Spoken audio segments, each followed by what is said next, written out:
Okay, good morning sa inyo lahat mga idol. So, ito na yung ginawa natin kaninang motor, no? Ayan. Okay. So, napaandar na natin. Dahil lang sabi ay hindi lang umaandar. So, may issue pa pala ito, no? So, yung issue niya, pagka pinapaandar mo, goods. Tapos, ngayon, pag pinatakbo mo na siya, yung magkakambyo ka na, hindi na siya tatakbo. Sakyan mo nga, kuya. So ito yung issue. Ayan. Oo, natin. Ayan. Ayan. Okay, sige. Ayan, goods. Ayan, mandar. Okay.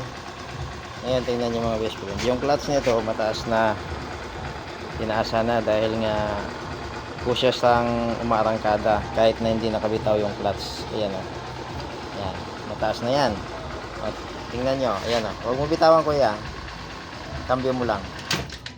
Yun. So yun ang issue niya, no. Ayan, kita nyo. Ayan, yung sa right side niya. Okay naman. Okay. Bitawan mo nga, kuya. Hindi, bitawan mo. Tingnan ko. Okay. So, isa pa.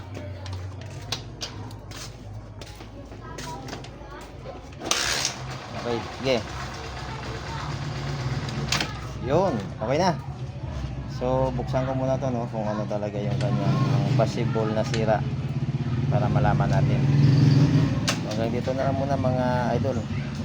Update na lang.